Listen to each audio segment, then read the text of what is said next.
नमस्कार. आर न्यूजच्या शनिवार दिनांक 21 सप्टेंबरच्या बातमीपत्रात आपलं मनपूर्वक स्वागत. या बातमीपत्राचे प्रायोजक आहेत महालक्ष्मी TMT बार्स.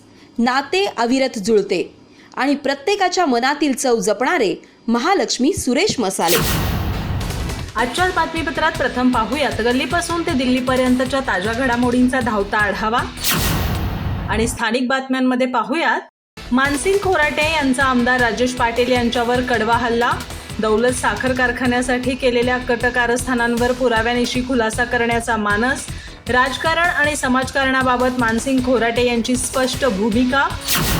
स्वच्छता ही सेवा या अभियानात गडिंग्लज शहरात वृक्षारोपण कार्यक्रम संपन्न. जिल्हाधिकारी अमोल एडगे यांच्या हस्ते वृक्ष लागवड कार्यक्रम पार पडला. शहरातील नागरिक, स्वयंसेवी संस्था आणि शाळांचा स्वच्छता मोहिमेत सक्रिय सहभाग. डॉक्टर किरण पाटील यांना लोकशाही आरोग्य रत्न 2024 पुरस्कार. गडिंग्लज लायन्स क्लब आणि भारतीय किसान संघाच्या संयुक्त विद्यमानं सत्कार समारंभ. मेडुला हेल्थकेअर गडिंग्लजचे न्यूरोलॉजिस्ट म्हणून विशेष कार्य. अथर्व चिगरीने राज्यस्तरीय भालाफेक स्पर्धेत सुवर्णपदक जिंकलं. पुणे इथं पार पडलेल्या स्पर्धेत अव्वल स्थान. राष्ट्रीय स्पर्धेसाठी अथर्वची निवड.